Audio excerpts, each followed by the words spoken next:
couple of former Pro Bowlers, Brandon Marshall, another Brandon Flowers, joining us now. My man Nick, yes sir. Confuse me and Nick. Yes sir. KC connection. Absolutely. Lots of good battles between Oh yeah, vision rivals for a little bit. All right, guys, let's talk about Antonio Brown. Earlier this season, AB was signed by the Patriots after being released by the Raiders after demanding to be traded from the Steelers.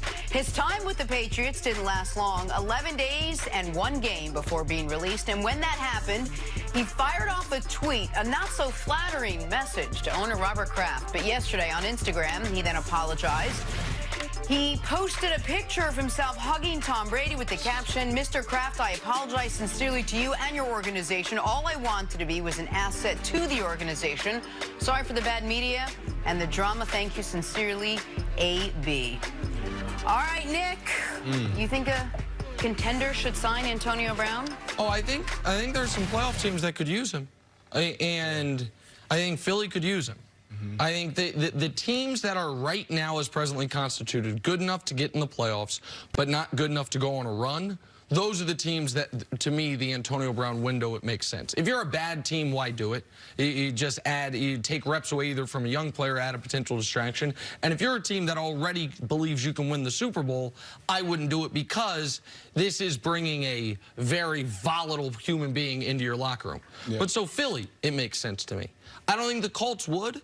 But especially with T.Y. Hilton dealing with an injury and with the Colts, I think having the ability to win that division, adding Antonio Brown would be great for that offense. Buffalo, with the way Josh Allen's actually played well the last month. They've got no real talent on the outside, no high-level talent. All those teams, it makes sense to me. But of course, the team, of course, it makes the most sense for is New England. Yeah. And it's the reason why Brady and Belichick wanted to keep him. Yes. Because even after he went nuclear, even after he had the really ugly allegations against him, they wanted to keep him because they know they can win the Super Bowl. They also know more than any other team, they can deal with it. If he becomes a distraction, we can just move on and it won't linger.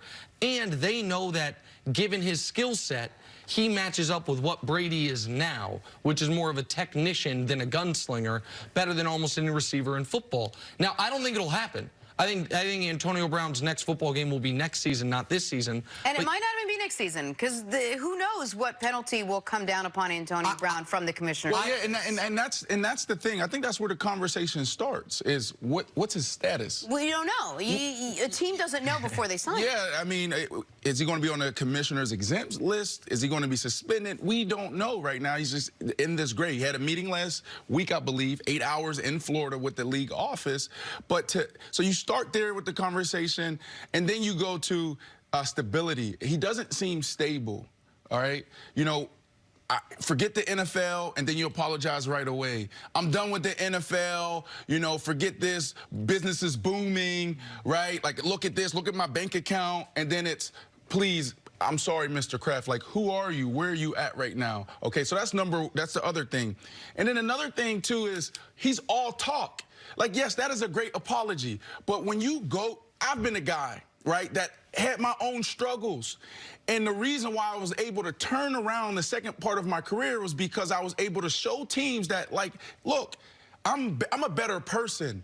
Here's where I'm at today. Here's how I'm going to be an asset in your locker room and for your organization and also in the community. Right now, all I'm seeing is tweets. Show me the work.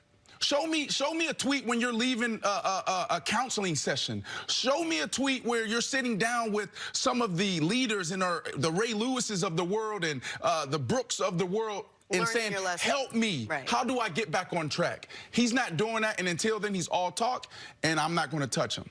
It's two teams in the same division that Antonio Brown can have a Lombardi trophy come to their franchise. I say the Seattle Seahawks and the San Francisco 49ers. This is why I say the Seahawks. When he was in Pittsburgh with Big Ben, he wasn't a, you know, 1, 2, 3 step guy and getting the ball out like Michael Thomas and Drew Brees. He improvised. Big Ben, he'll create time in the pocket and he'll hit him downfield. That's what Russell Wilson does. He gets out of the pocket and he looks for that home run ball.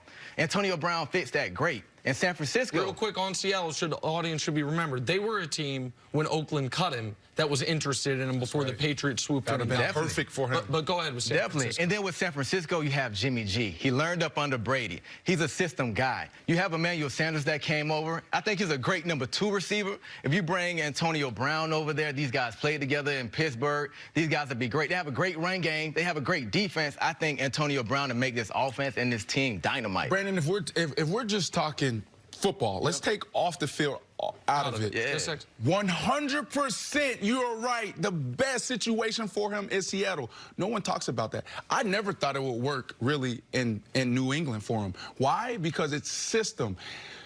Antonio Brown, these amazing numbers he's put up over the years, it's been off schedule. Look how Big Ben plays the game. It's all improvising. It's break this tackle. This guy missed the sack. I'm going down the field. I have an end cut. Now this guy is going to the corner, and I find him. Yeah. Right? That's what Big Ben is. Antonio Brown, that's what he is. It's never been what you said. 1, 2, 3, boom. Yeah.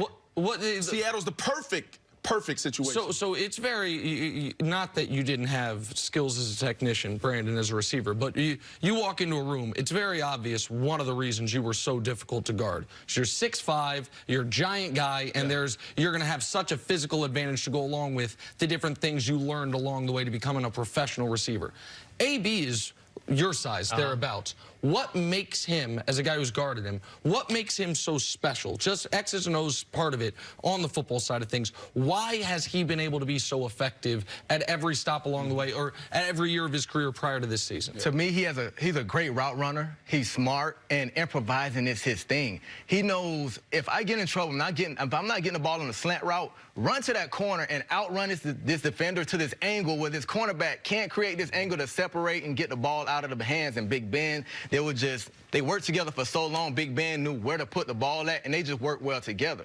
So when you see Big Ben go out and you had guys like Michael Vick come in that just wanted to come in and 5-step drop and get it to him, you know his play kind of dropped off a little bit. He needs a quarterback that fit him, and that's why I say Russell Wilson will be the best one. It's great to have this conversation, but it's like having the conversation of what teams would Colin Kaepernick be a great fit for and what makes him so great, because we know he's a good player. We know Antonio Brown's a great player. He was a great player in Pittsburgh, might have been a great player in Oakland had he lasted long enough, might have been a great player in the Patriots organization had he lasted longer than one game, but he didn't last long enough in Oakland, and he didn't last long enough in the Patriots organization, and that was an organization with structure.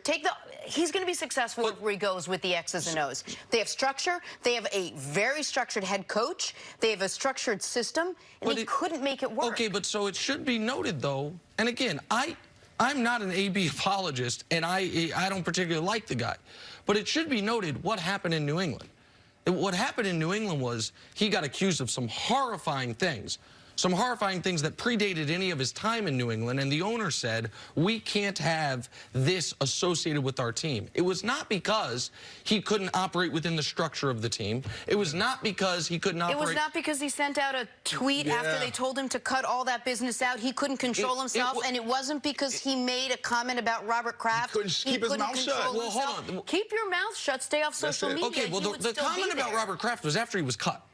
So, no, but he was still texting. Here's the situation. He was texting the woman, which is unforgivable. But I'm not arguing that. That's part of it. He couldn't. That was part of control. Okay, but the point that I am making is the structure of the Patriots organization is dictated by Bill Belichick. Bill Belichick wanted to keep him. Tom Brady is his #1 lieutenant. Yeah. Tom Brady wanted to keep him. It was the owner who I would argue made the right call for the organization and its image, and argue just the right thing for as far as what's right in society. You're accused of this. Leave here and sort that out. And so I don't know if AB has it in him to do the things you did. Whether people know your story or not, we don't have to get into it right now. But you did a lot of things to reinvent yourself and to get yourself healthy, if you will. Do the right things. Do the right things. I don't know that what he's saying he's going to be. I don't know that AB has that in him. I don't know if he needs to have it in him to help a team for 6 weeks. That's the point. I'd feel very differently about should any team sign him to a long-term contract extension as opposed to could Seattle line him up opposite Tyler Lockett and help them over the next 2 months. The only thing that makes sense to me is the New England Patriots. I don't like the X's and O's because of Brandon's point. No one's talking about that. Antonio Brown is an amazing wide receiver because he improvises. Going into a system, you say you got to get to 20 yards and you got to plant your foot and you got to come out of your break. That's not the receiver that he is, right? That's not what made him great. Now, can he do it? Probably. But Tom Brady last year, couple games, like the structure that they have there, that's the only situation that makes sense. Maybe Seattle because of X's and O's, and then also the culture there, right? And Russell Wilson. But like to your point, like what's his status, right? Nobody even knows. And What's it's his only status? 6 To play weeks. the last 6 weeks of the season anyway. All right, we got to take a break. Coming up, who's got the edge in Dak and Tom Brady's first ever matchup against each other? Next on First Things First.